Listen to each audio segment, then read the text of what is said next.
My grandfather, Luther Turpin. Orphaned since he was 10, his 2 brothers and 2 sisters were sent to live with grandparents spread out across Rabun County in extreme northeast Georgia.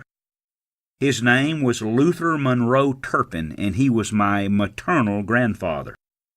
Being the oldest of the 5, he was portioned out to the least desirable destination, a moonshiner uncle who mistreated him, never seeing to any education of any type. He never went to school.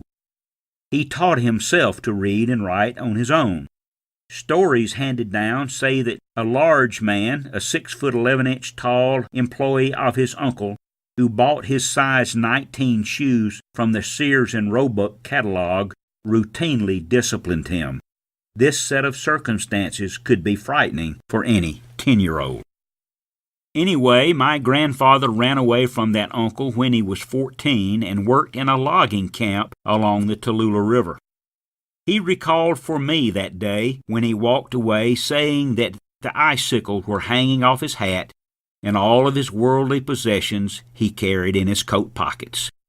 The tough, tall, rangy teenager, without a doubt much older acting and looking than his years, finally landed a job with the Tallulah Railroad, owned by Georgia Power, at $1 a day.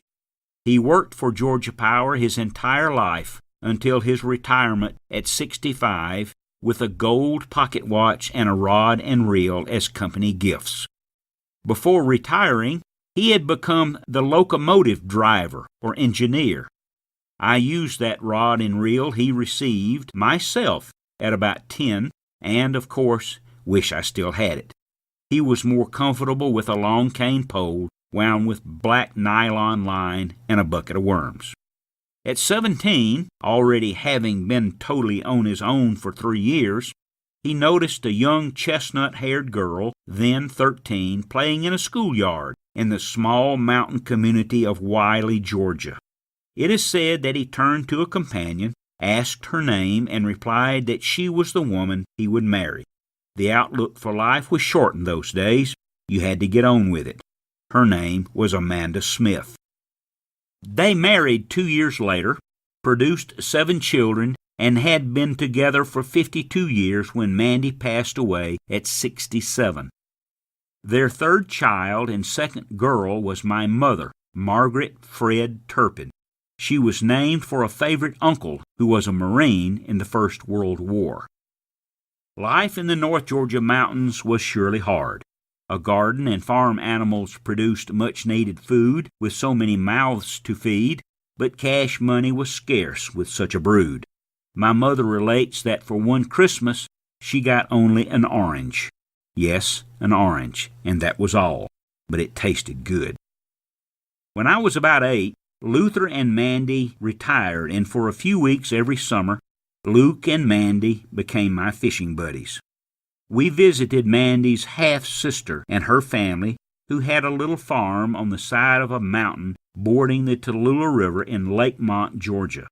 For our little fishing trips, we dug for worms behind the barn, carved out grubs from the fallen pine trees along the side of the hollows above the river, made a trap for crickets, and I ranged around the fields catching grasshoppers. Once I sneaked off with my cousin and tried, at his insistence, some Brown's Mule brand chewing tobacco. I got violently sick. They never said a word. Didn't have to, I guess. It has been over 65 years, and I have not used tobacco since. I vividly remember those quiet summer mornings in the mountains.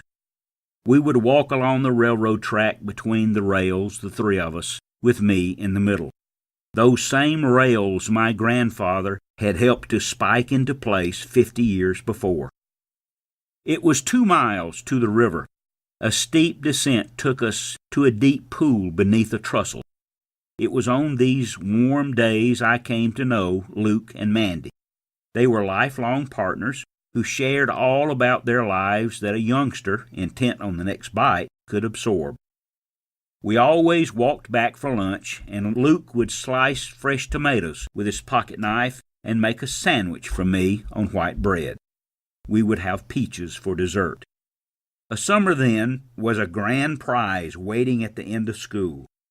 If I could relive a few weeks of any summer's fishing of all the worldwide trips I've ever taken, it would be with them, Luke and Mandy, watching a small cork as it gently glides in the soft current of the Tallulah River, hoping it would soon disappear.